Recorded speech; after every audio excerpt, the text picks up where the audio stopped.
سڵاو ڕۆژ باش هیوادارم ساغ و سەلامەت بن. بەرنامەی وەرزشیارتان پێشکەش دەکەم. من محەممەد شەهدیم. ئەمڕۆ باز لە تەبەرەکی یەکجار زۆر گرنگ دەکەم. من هیچ کاتێک پێم خۆشنەوە باز لە کێشە و گرفتەکانی ئەو گرفتانە بکەم کە بە جۆرێ لە جۆرەکان بەرۆکی ئێمەی کوردی گرتووە. بەڵام وا دیارە لە کێشە و گرفتە سیاسیەکان بەرەو ئابووری ئێستاش بەرەو وەرزش شۆڕ بۆتەوە. ئەمە بە ئەن قەست نەبێت چییە؟ تەوەری بەرنامەکەمان کێشە وەرزشەکانی نێوان هەرێمی کوردستان و حکوومەتی عێراقە. دەمیست بڵێم گرفت، بەڵام میوانەکەم کوتی لە گرفت تێپەڕیوە. کێشەکە زۆر قوڵە. ئەگەر بۆ خۆمان نێینەوە کار لە کار دەترازێ. مامەستا هێمن تەحسین حەسەن سەرۆکی پێشووی یەکێتی هونەرە جەنگیەکانی تێکەڵاوی کوردستان MMA بەخێر بێ سەرچاوم. زۆر سپاس کاک محەممەد. پێشەکی سپاس بۆ دەرفەتە و بشم بورن کەمێک نەساغم بۆی دەنگم لەوانێ زۆر باش نەبێ. ئاساییە. زۆر سپاس هیوادارم لە کۆتایی بەرنامەدا ئەوەندە بە مرتاحی قسە بکەی و باز لە کێشە و گرفتەکان بکەیکە ئەو لەبیر بکەی کە دەنگت بڕێک تاوانیە. باس بەر لەوەی کە بینێ ناو ستۆدیۆ باسمان لەوە کرد، کوتم ئەرێ گرفتن یان کێشەن جەنابەت فەرمووت کارەکە زۆر لەوە قورسترە. کێشەیە. ئایا کێشەکان ئەوەندە زۆرن کە لە داهاتوودا گرفت و کێشە و مەترسی بخرێتە سەر یاریزانانی کورد ئەوەی کە بە ئاسانی ڕێگە نەدرێن لە پاڵەوانیەکانیشدا بەشداری بکەن؟ کاک محەممەد جان بەجددی بۆ سەلماندنی ئەو قسەیە ئێستا گەیشتۆتە ئاستێک لە کوردستان لە ناو خودی خۆمان خەریکە ململانەی یەکتر دەکەین. ململانەی بۆ کاری باش نا بۆ ملشکاندن. ئەوە یعنی ئەوە مەوزوعەکە قۆڵ بووتەوە وا شۆڕ بووتەوە خوارێ. یعنی گەیشتە حدێک ئێستا لە هەندێک لە یەکێتیەکان خەریکی ملشکاندنی یەکترین. یعنی فیتنەیە چۆندە گەورە دروست بووە لە وەرزشە دوو بەرەچی و یعنی جیاکاریەکی زۆر دروست بووە. بەڕاستی هۆکار خۆمانین یا ئەوەی کە دەستێکیشی لە پشتە ئەوەی کە بۆ نمونە لە ناکاوڕە گرنگی بە کەسایەتیە وەرزشەکانی هەولێر نادرێت یا ئیدەهۆک نادرێت لە لایەک دەبینی پشتی لای سلێمانی دەگیرێت یاوە پێچەوانەکەی. چونکە هەر شتێک ببێتە هۆی لێکترازانی کورد من پێی دڵگرانم و پێم باش نییە. هۆکار پێشەکی خۆمانی. چونکە ئەگەر من ئەگەر دەرفەت نەدەم جەنابەت بێ لە ناو ماڵی من بە کەیف خۆت دەزوەردان بکەی ئەکی تۆ ناتوانانی بێ هیچ بکەی. باشە ئێمە یەکەم جار خۆمان دەرفەت دەدەینە با بڵێن بەغدا کە بێ بە کەیف خۆی لێرە دەزوەردان بکە. ئەگەر ئێمە لە ناو خۆمان تەبابین من ئەگەر پۆستێکم پێ بدرێ واز لە پۆستەکەی خۆم بێنم با بڵێم کاک محەممەد فەرموو جەنابەت لە من باشتری فەرموو بیکە کاک جەنابی بەغدا ئەوە کاک محەممەد دەیکا و من دەکشێمەوە من دامی کاک محەممەد دەکەم لە پشتەوە بۆ ئەوەی ئیشەکەمان نەجاحەت بێنێ. لە بڕی ئەوە بێم ئەوە بکەم دێم ململانێت لەگەڵ دەکەم دێم هەوڵ دەدەم چۆن بزانم وا بکەم محەممەد فەشەل بێنێ. خۆی لێرەدا کێشەکە کاک محەممەد نییە کاک فیلان نییە کێشەکە وەرزشی کوردستانە. من ئەگەر ململانەی وە کورد بوونە ئەکیت خۆی کێشە گەورەکەی سادەینە سەرەوە بابەتە کوردبوونە ئەکیت کێشە گەورەکە کوردبوونەکەیە. بەڵام باسی ئەوەت ئایا خۆمانین یان خەڵکی دیکەیە نەخێر خۆمانین. یعنی ئەگەر بێت و بمانەوێت ناو ماڵی خۆمان ڕێک بێخین و شتێکی جوان پێشکەش بکەین دەبێت تەنەزول بۆ کارە جوانەکان بکەین. دەبێت من تەنەزول بۆ جەنابەت بکەم بڵێم فەرم و پێشم کەوە کارەکەی تۆ جوانترە و پێشم کەوە. بەڵام نەک بگاتە ئاستی ئەوەی کە ئێمە لەبەر خاتری بێگانەیەک لەبەر خاتری کەسانێک بین ماڵی خۆمان وێرانکەین. ئەوە مەترسیە گەورەکە لێرە دروست دەبێت. ینی زەربەکە لێرە بە وەرزش دەکەن. ئەو مەترسیە گەشتێتە ئەو ڕادەیە کە ئەو هەموو دەستکەوتانەی کە هەیەی لە ڕووی ژێرخانەوە لە ڕووی بنچینەی وەرزشەوە لە داهاتوودا مەترسی بکەوێتە سەرێ. ئەوەی کە بەدەستمان هێناوە بە ماندووبوونێکی یەکجار زۆر دەبینی بە خۆخۆری یەکتر و بە ئەو بیرکردنەوە شۆڤینیەی ئەوانیش هەر هەمووی کۆتایی پێبێت لە دەست بچێ. کاک محەممەد یعنی لەوە زیاتر چی ئێستا تۆ چەند ساڵە کوردستان چ ئەنجامێکی هێناوە جگەل لەش جوانی نەبێ لە ئاستی هەندێک یاری لەش جوانی با بڵێن کە لە دەرەوە دەکرێت جگەل لەوە کوردستان هەتا ئێستا لە چ مستەوایەک ئەنجامی هێناوە من ئەو پرسیارە دەکەم لە هەمومان دڵمان خۆشە چوار یانی کوردی لە خولی نایابی عێراقین هەولێر و دهۆک و زاخۆ و سیروان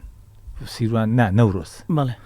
نازانم شتی ترمان هەیە من نازانم من ئەوە پرسیارە بەڕاستی من لە جەناب تو دەکەم و لە ئەو خەڵکەش دەکەم کە لە ناو وەرزشە و لە خۆشمان دەکەم لە هەمومان وەکو کورد ئەوە سەبەبی چییە هۆکار چییە؟ بەڵام پێشوو بارودۆخ زۆر باشتر بوو بۆ نمونە لە بەرزکردنەوەی قورسایی بۆ نمونە لە گۆڕەپان و مەیدان و لە زۆر یاریترە ئێمە لە کوردستان باش بووین زۆر باش بووین زانی کاتێک باش دەبی کە هەموو شتێک فراهەم بێ هەموو شتەکان لەسەر شوێنی خۆی بێ کێشە نەبێ تۆ لە ناو ماڵی خۆت کاتێک دەتوانی پێشکەوتن دروست بکەی کە هیچ کێشەیەکت نەبێ لە دەرەوە زەختت لەسەر نەبێ لە ناو ماڵ کێشەت نەبێ زانی ئەو کێشانی ئێمە کە لە ناو ماڵی خۆمان هەمانە وای کرد و هیچ ئەنجامێکمان نەبێ هیچ نەتیجەیەکمان نەبێ جگەل لەو شەڕەی کە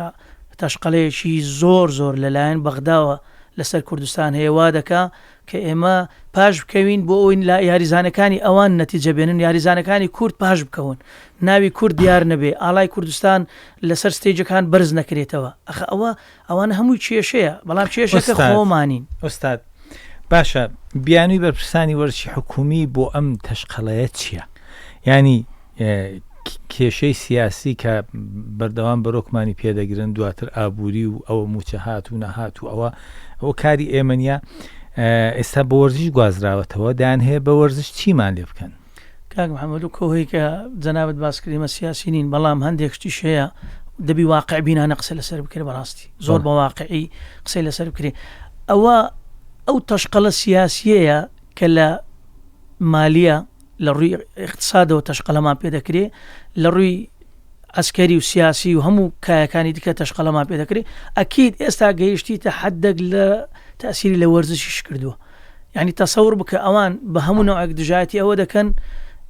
کە یاریزانی کورد بە هیچ نەوەیەک دروست نەبێ یان لایەنی کەم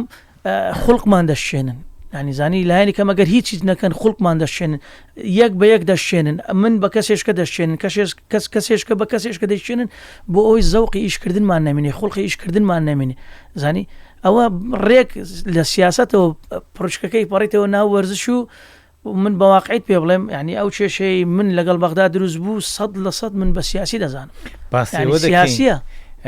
باسیەوە دەکەین جەنابەت سەرۆکی پێشووی یەکێتی هونەر جەنگیە تێکەڵاوەکانی کوردستان بووی باسی ئەوەت کە کوتێت من داوای 3-4 مافی ڕەوام کرد کە هیچ پێویست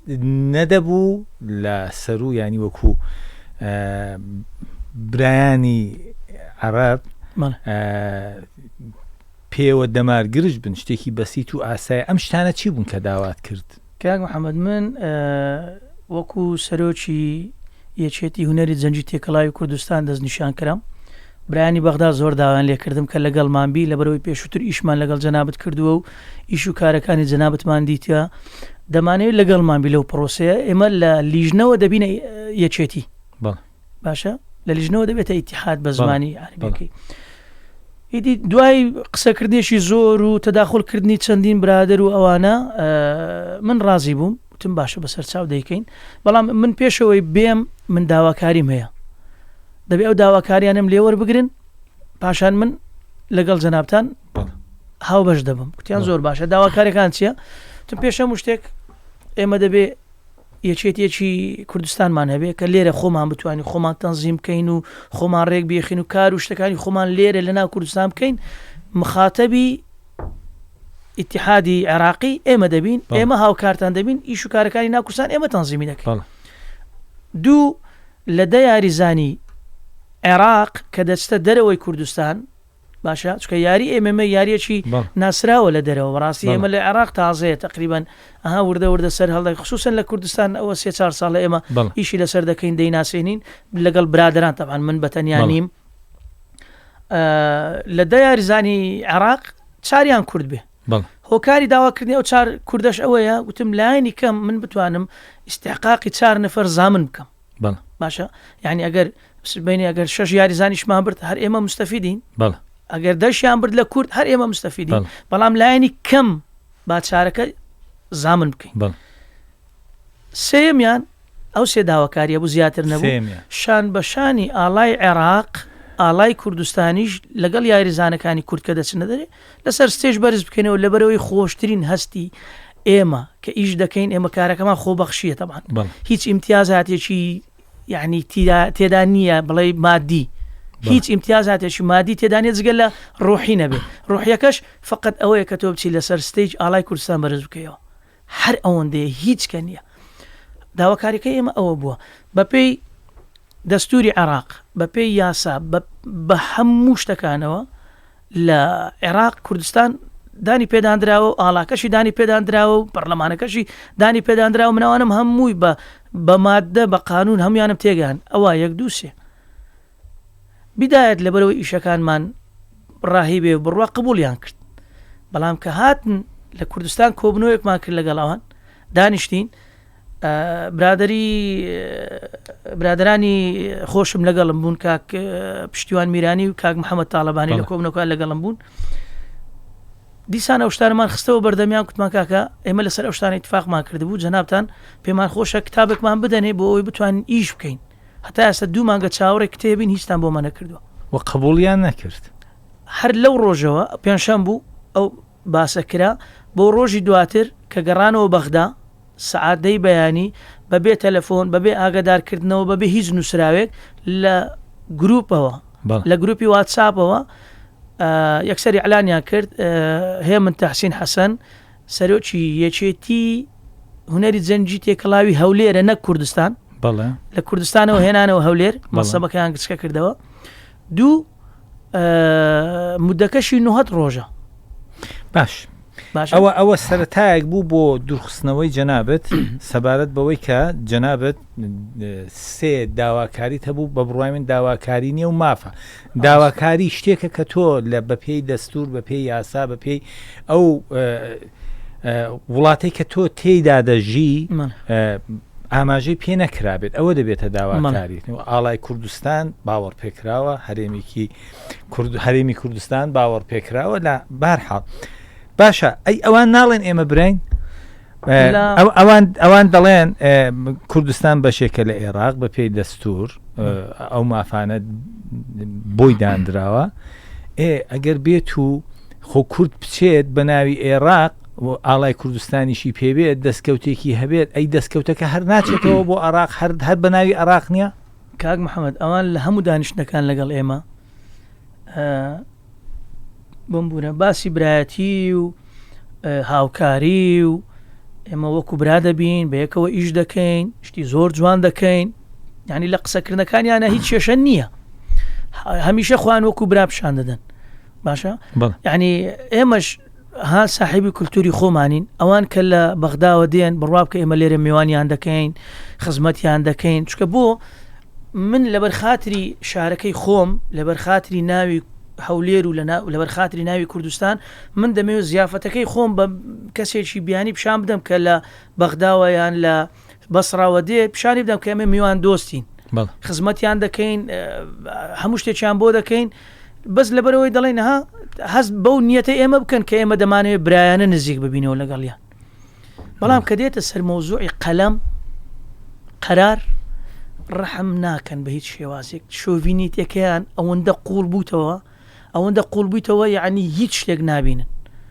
یەکسەر بە یەک قەرار دەتوانن تۆ لا بدەن داواکاریەکان باسی داواکاریت کرد کاکە ئێمە داوای مافەکانی خۆمان کردووە بەس فقط داوای مافم کردووە من لێرەوە لەو مایکەوە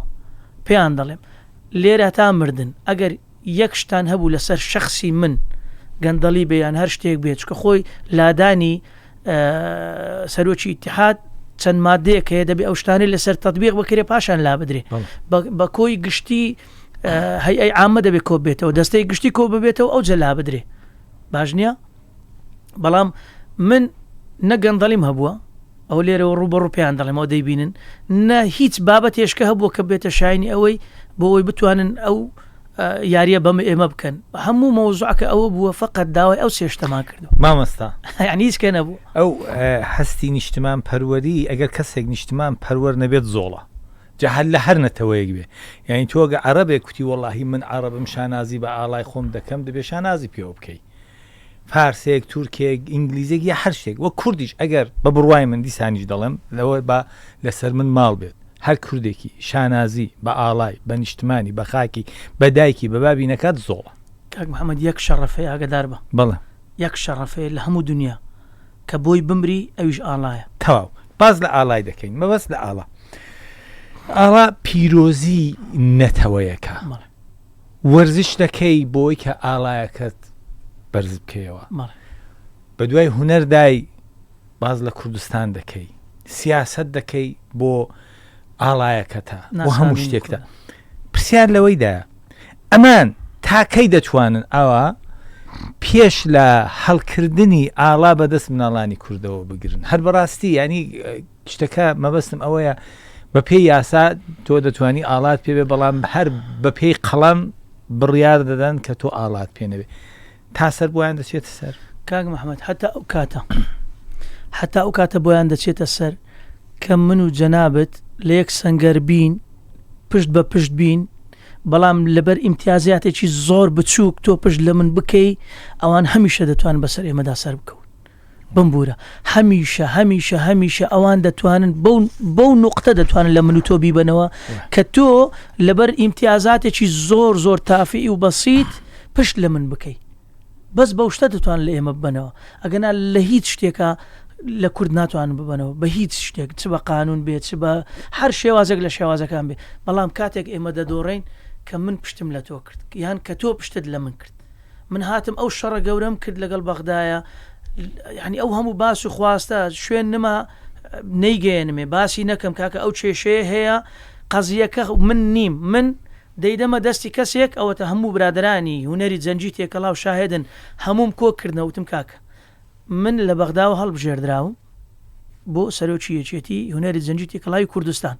بەڵام من لەو نوع ئەخلاقم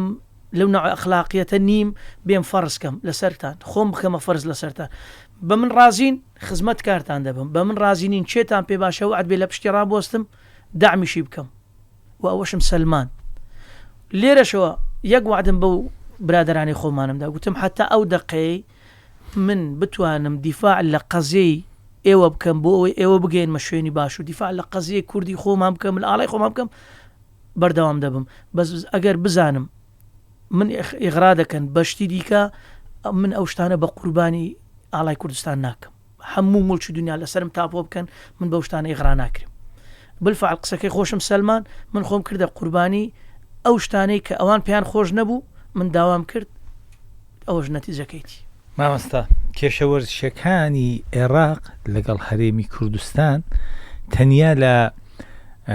وەرزشە جەنگیەکاندا یا وەرزشەکاندا یا هەموو وەرزشەکانی گرتوتەوە بۆ نمونە بە تۆپی پێوە بە بالەوە بە باسکەوە یا هەر کێشەکە لەگەڵ کوردبوونە ینی وەرزشوانی کورد پیان خۆش نییە بۆ نمونە ئەگەر دەستکەوتێکی شێ بەدەست وەرزشوانێکی کوردەوە بێ کاک محەممەد کێشەکان کە تۆ کوردی کێشەکە لەوێ کە تۆ کوردی کێشەکە لەوەیە ئەکید یعنی ئەو کێشەی کە ئێمە هەمانە لە هوەری جەنجی تێکەڵاو من بە حکمی ئەوەی کەلوپەلی وەرزشی دەفرۆشم هەموو یاریزانەکانی تۆپی پێ بالە هەموو یاریەکانی تر سەردانم دەکەن باشە سەردانم دەکەن دێن شتم لێ دەکڕم بەوەی بە حکمی و کە کەلوپەلی وەرزشی دەفرۆشم جگە لەوەی کە لە ناوەرزشەکەشم بڕوا بکە حتا ئێستا یەک دانە یەکێتی یان یەک دانە ئەندامی یەکێتی نەهاتووە گلەیی نەبێ قەدەم گەورەترین کێشە هەیە ئێستا